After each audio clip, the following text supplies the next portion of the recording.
Nearly a dozen Democrats in Congress have now called on President Biden to reconsider his bid for re-election. But the president has vowed to fight on. Joining us right now to talk about leadership, the oftentimes difficult act of giving up the reins, is Arthur Brooks. He is American Enterprise Institute's president emeritus and a professor at Harvard. And Arthur, watching all of this, what are the lessons you're kind of taking away?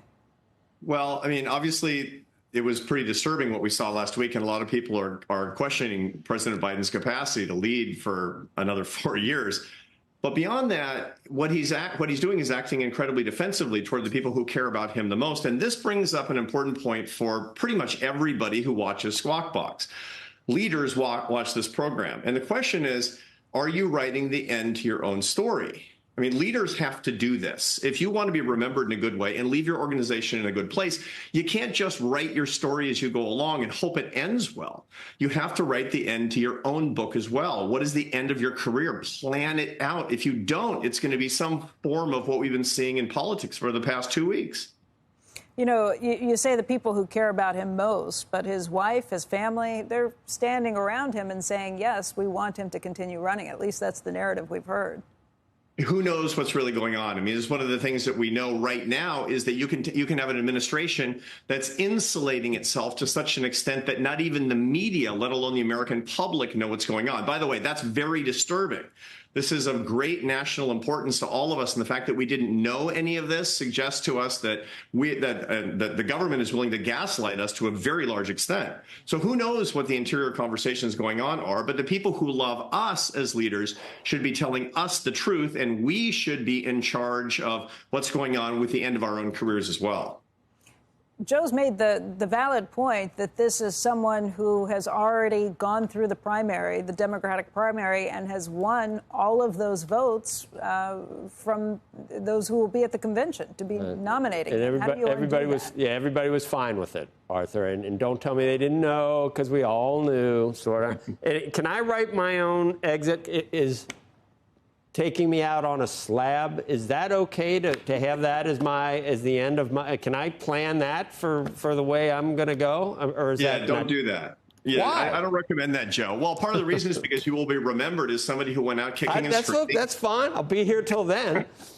But here's the point. Who cares what they say after you're gone, right? Yeah. Well, also, you want to leave an organization that's in good shape. You want to leave a country or a family that's in good shape. And that's what leadership is really all about. Look, great leadership is measured by what happens after you finish, because you're responsible for what happens after you finish.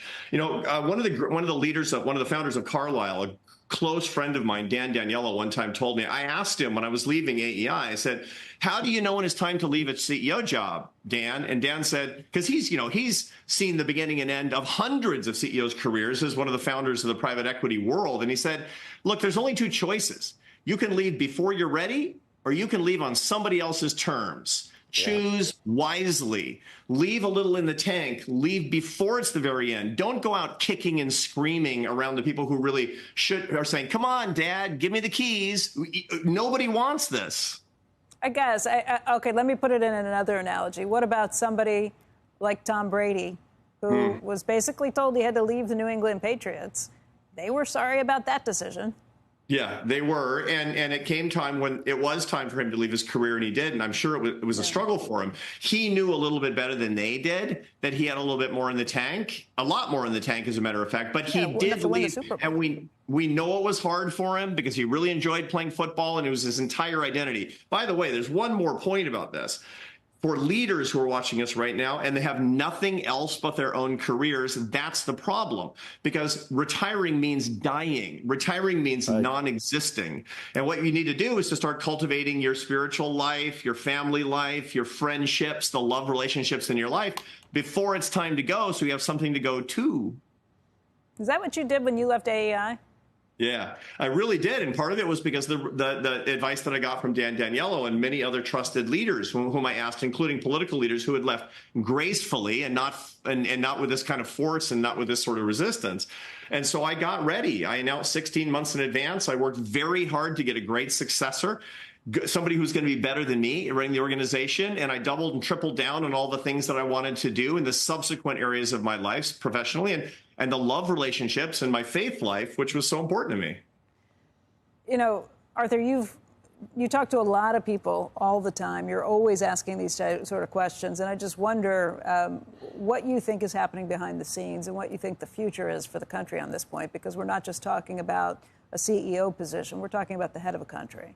Yeah, no, I think it's a huge mess behind the scenes, to be sure, because nobody knows quite what to do, given the fact that you have the leader of the free world who's resistant to leaving, and many people around the country and around the world who thinks it's time for him to go. And they don't exactly know how to do that, because we have a system that lends itself to seniority. It lends itself to loyalty. It doesn't lend itself to merit. Look, the greatest country in the world should be a meritocracy and not a gerontocracy based on loyalty and tenure. That's a big problem on its face. But here's the point of all this. After all this is said and done, America is going to be fine.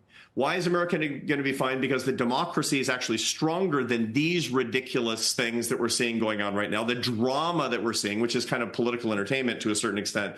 And also, we notice that what really governs the stability of our country is the free enterprise system and capitalism. And that continues apace. That's the reason that despite all this craziness, people still watch Squawk Box and not just the political shows. I mean, ever since Clyburn decided Biden would be better than Sanders, the Democrats have been whipping this horse and riding it until Thursday night of that debate. So I have no compassion or pity whatsoever for the position that they've put themselves in knowingly, Arthur. They got Dean Phillips had no chance, for RFK Jr. Nobody else had a chance.